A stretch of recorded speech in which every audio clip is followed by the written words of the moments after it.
Before the tragedy, before the so-called curse, there was a kingdom. Right in the heart of Texas, the Von Erichs were more than just wrestlers.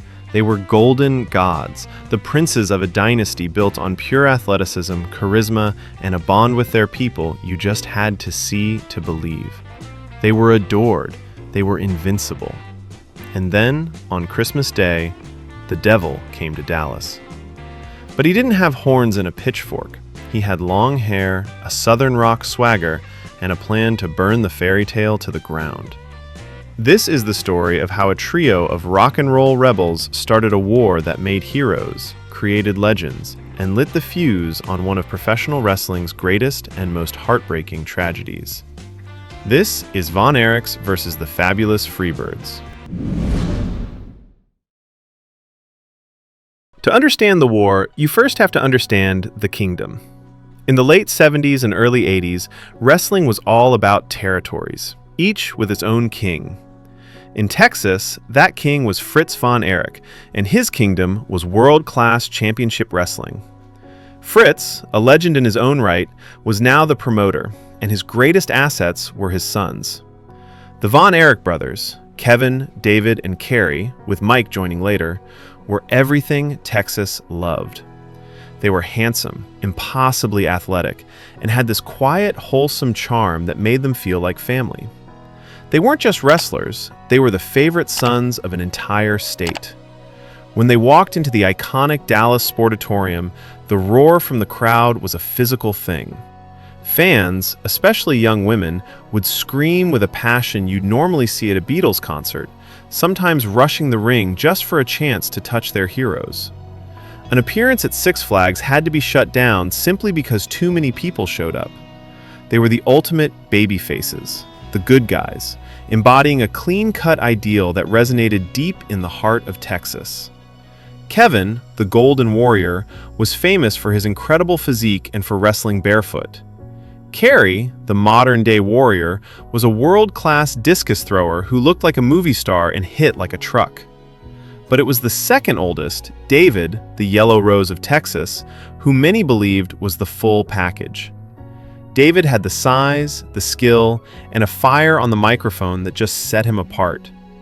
He'd already gone toe-to-toe with the legendary NWA World Champion Harley Race, wrestling him to a time-limit draw in 1977. It was a clear signal to the world. A Von Erich was coming for the biggest prize in the sport. Together, they were the perfect heroes for their time. They were a family, fighting side by side for Texas pride. In the ring, they were a storm of drop kicks, discus punches, and their father's signature move, the Iron Claw. Outside of it, they were presented as God-fearing young men who loved their family and their fans.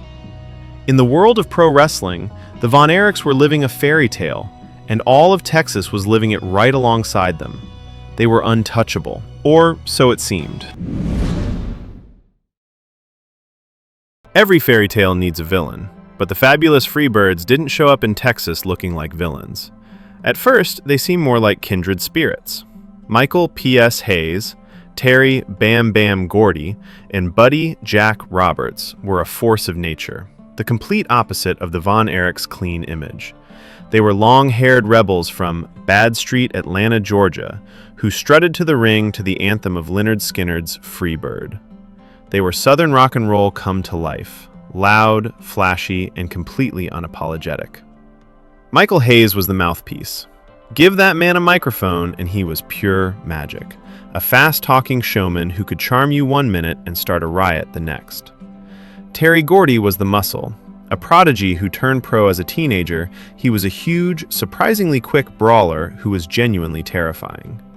And Buddy Roberts was the spoiler, the veteran who'd cheat, claw, and do whatever it took to win.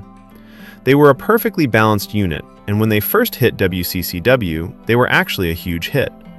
They were even presented as allies to the Von Erichs. Sure, there was a country boys versus city slickers vibe, but it was friendly. They teamed up, the fans loved the Freebirds' rock star energy, and Hayes became especially popular fighting alongside the Von Erich boys. It was an alliance of the two most charismatic groups in the entire territory. Backstage, the Freebirds' reputation for partying was legendary, a lifestyle that, ironically, wasn't all that different from the Von Erichs' own private lives, far from the cameras. A collision felt inevitable, but nobody could have predicted when or how deep the betrayal would cut. The stage was set for the biggest night of the year, Christmas Star Wars. December 25th, 1982.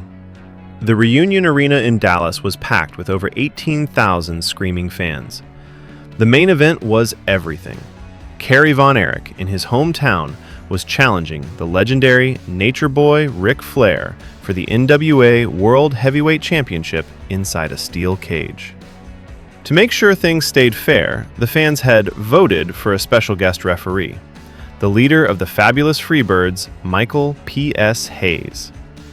But the betrayal had started earlier that night, disguised as friendship. The Freebirds were set to be crowned the first ever six-man tag team champions, but Buddy Roberts was stuck in a snowstorm. In a shocking show of solidarity, David Von Erich walked out and offered to take his place. "I give you my body for this match," he told them. David and the Freebirds won, becoming the first ever champs. Then, in an incredible act of generosity, David gave up his share of the title, saying the belts belonged to the Freebirds as a team. It was a moment that sealed the alliance in everyone's minds, and it's what made what happened next so unforgivable. The cage match was a war. Kerry Von Erich, powered by the insane energy of the Dallas crowd, was this close to his destiny. At one point, referee Michael Hayes even slugged Ric Flair to keep things fair. As Kerry and Hayes argued, Hayes decided he was done and started to leave the cage. Kerry pleaded with him to stay, grabbing his arm. And that's when it happened. As Kerry's head was perfectly framed in the doorway, Gordy slammed the heavy steel door right on his skull. The sound of steel hitting bone echoed through the arena. For a split second, there was dead silence. Then, a wave of pure rage erupted from the crowd. It was a shocking, gut-wrenching betrayal. The friendship was a lie. The Freebirds hadn't come to Texas to be allies. They came to take over.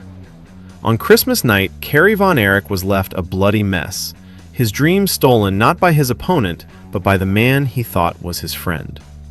In a promo right after, a furious David Von Erich said it all. This wasn't about wrestling anymore. This, he declared, was a war between decency and filth. The feud was on.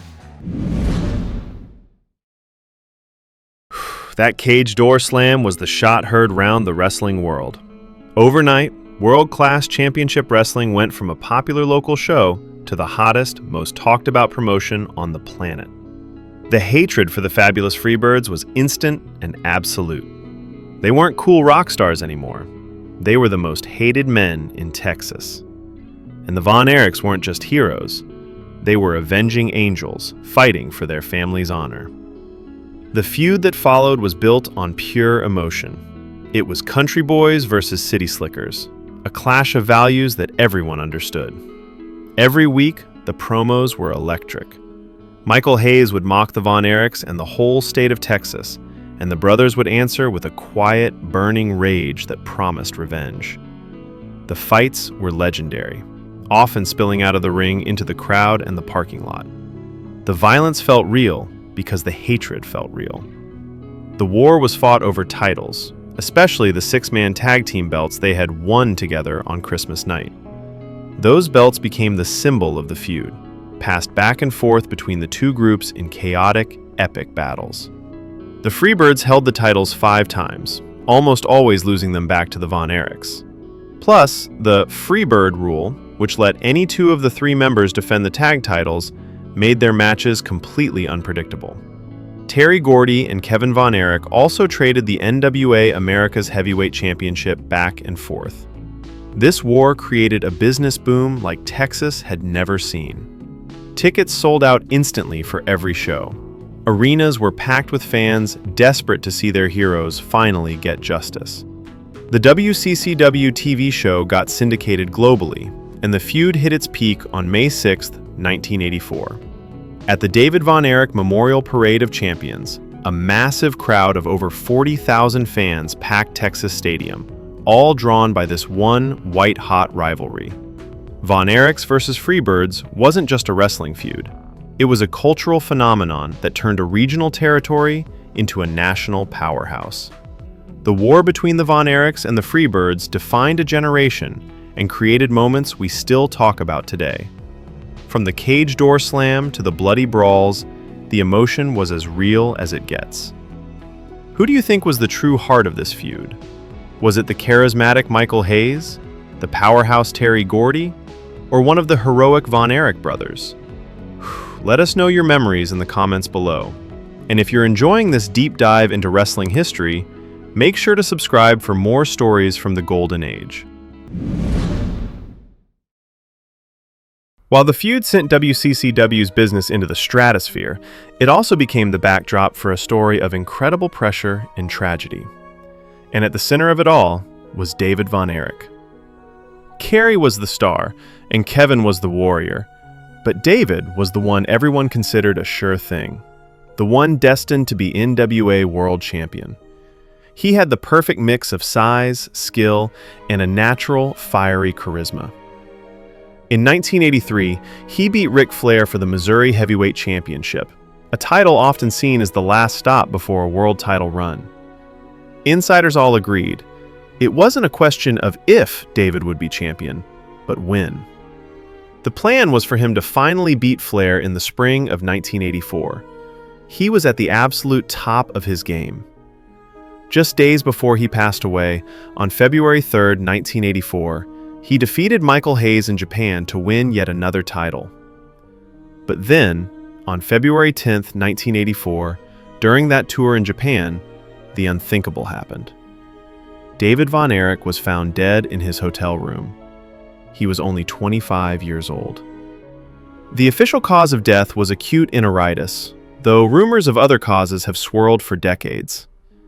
The news didn't just break the hearts of the Von Erich family, it shattered the entire wrestling world. The brightest star in Texas was gone. The fairy tale had officially become a tragedy. In the wake of this loss, the story had to change. The NWA, seeing the massive wave of emotion, decided to create a tribute. The big super show was renamed the David Von Erich Memorial Parade of Champions. And in the main event, in the spot that should have been his brother's, Kerry Von Erich challenged Ric Flair for the NWA World title. On May 6, 1984, in front of that massive crowd at Texas Stadium, Kerry did what his brother was supposed to do. He beat Ric Flair and became the NWA World Heavyweight Champion. The roar from the crowd was a mix of pure joy and profound sadness. It was an iconic, feel-good moment born from the deepest possible heartbreak. Kerry's reign, however, lasted only 18 days before he lost the title back to Flair. It was a tribute, a fleeting moment of triumph for his fallen brother. After that, the passion behind the Von Erich Freebird feud began to fade. The story had hit its emotional peak. The war was officially capped later that year when the Von Erichs beat the Freebirds in a loser-leaves-town cage match. While the Freebirds would come back and the feud would be revisited, the magic of that 83-84 run was gone. The feud had built an empire, but it also marked the beginning of the end. The pressure to live up to that legacy, to carry the family name after David's death, would become an unbearable weight on the remaining brothers, contributing to the string of tragedies that would become known as the Von Erich curse. The feud between the Von Erichs and the Fabulous Freebirds is more than just a great wrestling story. It's a Shakespearean tragedy played out in spandex and cowboy boots. It was the perfect storm, the right heroes and the right villains in the right place at the right time.